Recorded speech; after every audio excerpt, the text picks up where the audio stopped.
চাউলধোৱাত দুটা পথৰ নিৰ্মাণ কাৰ্যৰ শুভাৰম্ভ বিধায়ক নৱকুমাৰ দলেৰ। লখিমপুৰ জিলাৰ ৭৭ নং ঢকুৱাখানা বিধানসভা সমষ্টিৰ অন্তৰ্গত চাউলধোৱা গাঁও পঞ্চায়তত আজি ১ জুনত দুটাকৈ পথ নিৰ্মাণৰ আধাৰশিলা স্থাপন কৰে ঢকুৱাখানা বিধানসভা সমষ্টিৰ বিধায়ক তথা প্ৰাক্তন মন্ত্ৰী নৱকুমাৰ দলে।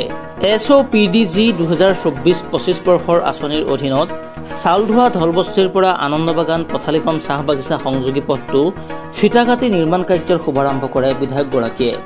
পথটোৰ বাবে আবণ্টিত ধনৰ পৰিমাণ হৈছে 89,94,600 টকা। ইয়াৰ পিছতে নৱকুমাৰ দলে মুখ্যমন্ত্ৰীৰ পকীপথ নিৰ্মাণ আঁচনিৰ অধীনত নাবাৰ্ডৰ 2025-26 বৰ্ষৰ অধীনত যোৰহতীয়া মাজগাঁৱৰ পৰা বালিজান কলিতা গাঁৱলৈ 1 কিলোমিটাৰ দৈৰ্ঘ্যৰ পথৰ নিৰ্মাণ কাৰ্যৰ শুভাৰম্ভ কৰে। দুয়োটা পথৰ নিৰ্মাণ কাৰ্যৰ শুভাৰম্ভ কৰাৰ পিছত জনসভাত অংশগ্ৰহণ কৰি বিধায়কগৰাকীয়ে দুয়োটা গুৰুত্বপূৰ্ণ পথ প্ৰাক্কলন অনুসৰি নিৰ্মাণৰ ক্ষেত্ৰত স্থানীয় ৰাইজে চকু দিবলৈ তথা ঠিকাদাৰ পক্ষক সহযোগিতা আগবঢ়াবলৈ আহ্বান জনায়। সভাৰ শেষত আছামী ষ্টকছ নাওক সম্বোধন কৰি কি মন্তব্য কৰিলে বিধায়ক নৱকুমাৰ দলে জানো আহক। দীপ্ৰতিম বৰাৰ প্ৰতিবেদন, আছামী ষ্টকছ নাও।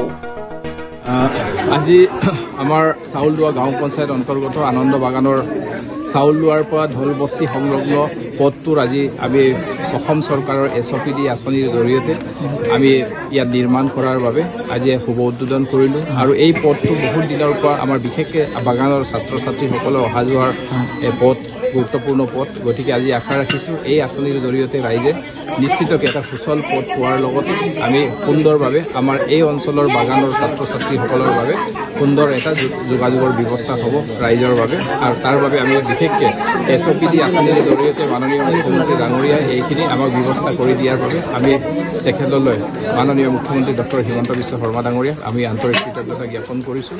আৰু আজি তাৰ লগতে আমাৰ ঢকুৱাখানা সমষ্টিৰ কেইবাটাও এনেধৰণে আমি য'ত মানে বহুত দিনৰ কিছু সমস্যা আছিলে এইখিনি সমাধানৰ বাবে আমি কেইবাটাও আঁচনি আধাৰশিলাৰ বাবে আজি ব্যৱস্থা গ্ৰহণ কৰিছোঁ। আৰু পৰ্যায়ক্ৰমে আমি যিখিনি আছে এইখিনিকো যাতে আমাৰ চাউলধোৱা অঞ্চলতো আৰু কেইবাটাও এনেধৰণৰ মানে বাট পথৰ কিছু কৰিবলগীয়া কাম আছে, এইখিনি আমি পৰ্যায়ক্ৰমে আমি কৰাৰ কাৰণে ব্যৱস্থা গ্ৰহণ কৰিম। ছাৰ, দেখা গৈছিল যে যদিও বা বিভিন্নজনে সুবিধাসমূহ পাইছে, কিন্তু অৰুণোদয় আঁচনিকে ধৰি বা চৰকাৰী আঁচনিসমূহ যি ৰেচন কাৰ্ডৰ আদি কৰি বা প্ৰধানমন্ত্ৰী আৱাস যোজনা, বহু সংখ্যক লোকে কিন্তু আমি যেতিয়া গ্ৰাউণ্ডত যাওঁ তেওঁলোকে কমপ্লেইন কৰে তেওঁলোকে পোৱা নাই। এই ক্ষেত্ৰত ছাৰ সকলোৱে পাবনে এই সুবিধাসমূহ? আপোনালোকে সকলোৱে জানে যে কি আমাৰ প্ৰধানমন্ত্ৰী আৱাস যোজনা 2011 চনৰ লোকপিয়লৰ আগৰ ভিত্তিত আমি এই দিয়াৰ কাৰণে ব্যৱস্থা কৰিছোঁ। মাননীয় প্ৰধানমন্ত্ৰী নৰেন্দ্ৰ মোদী ডাঙৰীয়াই সমগ্ৰ ভাৰতবৰ্ষৰ দুখীয়া ৰাইজৰ বাবে প্ৰধানমন্ত্ৰী আৱাস যোজনা আঁচনিৰ জৰিয়তে সকলো সামৰি লোৱাৰ ব্যৱস্থা গ্ৰহণ কৰিছে। আগৰ যিখিনি আমাৰ লোকপিয়ল আছিল তাৰ আধাৰত আমাৰ PMAY ঘৰ দিয়াৰ ব্যৱস্থা গ্ৰহণ কৰিছে। যোৱা বছৰ মাননীয় প্ৰধানমন্ত্ৰী নৰেন্দ্ৰ মোদী ডাঙৰীয়াই তৃতীয়বাৰৰ বাবে ভাৰতবৰ্ষত প্ৰধানমন্ত্ৰী হিচাপে দায়িত্ব লোৱাৰ প্ৰথম কেবিনেটতে প্ৰায় 3 কোটি প্ৰধানমন্ত্ৰী আৱাস যোজনাৰ গৃহৰ অনুমোদনৰ ব্যৱস্থা গ্ৰহণ কৰিছিলে আৰু অসম চৰকাৰকো নিৰ্দেশ দিছিলে। আৰু সমগ্ৰ অসমতে যিহেতুকে এই জিঅ'টেক মানে পদ্ধতিৰ ইতিমধ্যে সমগ্ৰ অসমতে কৰাৰ কাৰণে ব্যৱস্থা গ্ৰহণ কৰিছে। আৰু আমাৰ ঢকুৱাখানা বিধানসভা সমষ্টিটো প্ৰায় সংখ্যক যিসকল হিতাধিকাৰী যোগ্য হিতাধিকাৰী ইমান দিনে আপত্তি কৰি আছিলে আমি ঘৰ পোৱা নাই, সকলোকে জিঅ'টেক কৰাৰ কাৰণে ব্যৱস্থা গ্ৰহণ কৰা হৈছিল। আৰু আমি ভাবোঁ যে কি অহা 2-3 বছৰৰ ভিতৰত যিমানখিনি যোগ্য হিতাধিকাৰীকে এই আঁচনিৰ দ্বাৰা উপকৃত হ'ব। আৰু অৰুণোদয়ৰ কথাটো হ'ল আজি আপোনালোকে জানে ইয়াত লাখ লাখ মানে হিতাধিকাৰীৰ বাবে আমাৰ বিভাগে কাম কৰি আছে।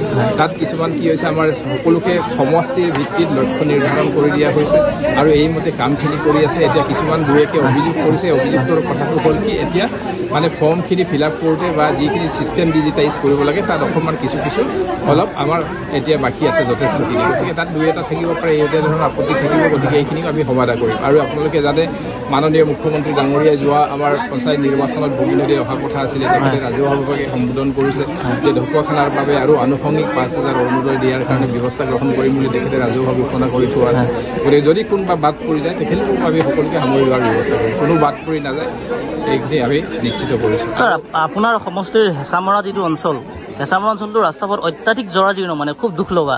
এই সম্পৰ্কত চাওক, আপোনালোকে সকলোৱে জানে ভীমপৰাৰ কানেক্টিভিটি আপোনালোকে আমি প্ৰতিনিধিত্ব কৰা আপোনালোকে সকলোৱে জানে নিজৰ আপোনালোকৰ ঘৰৰ ওচৰত। গতিকে কি অৱস্থা আছিলে তাৰ পৰা কিমানখিনি আমি কৰিলোঁ আৰু বাকী যিখিনি সকলোখিনিতে সামৰিব নোৱাৰে ঢকুৱাখানাৰ ভিতৰত আগত সমষ্টি হিচাপে ভীমপৰা পঞ্চায়তখন সৰ্বাধিক ডাঙৰ পঞ্চায়ত আছিল আৰু এটা ৰাস্তা বনাওঁতে অসমৰ ভিতৰত চবচে সৰ্বাধিক লংগেষ্ট যোনখিনি প্ৰধানমন্ত্ৰী গ্ৰাম্য সড়ক যোজনা আঁচনিৰ জৰিয়তে 32 কিলোমিটাৰৰ পকীপথ অসম চৰকাৰে অসমৰ ভিতৰত চবচে দীঘল ৰাস্তাটো আমি তাতে বনাই দিছোঁ তাৰপিছত বাকী ৰাস্তাখিনি কৰি থকা হৈছে তাৰে ভিতৰত আৰু কিছু ৰাস্তা থাকি গৈছে এইখিনিও এতিয়া আমি পৰ্যায়ক্ৰমে সকলোকে সন্নিৱিষ্ট কৰাৰ কাৰণে ব্যৱস্থা গ্ৰহণ কৰিছোঁ ইতিমধ্যে প্ৰধানমন্ত্ৰী গ্ৰাম্য সড়ক যোজনাৰ আঁচনি এইবাৰ নতুন ভাৰত চৰকাৰে আকৌ পদক্ষেপ লৈছে আৰু আমি ঢকুৱাখানা সমষ্টিৰ যিমানখিনি বাট পথ আছে সকলোকে সন্নিৱিষ্ট কৰা হৈছে আমি পৰ্যায়ক্ৰমে সকলোকে আগবঢ়াই নিয়াৰ বাবে চেষ্টা কৰিম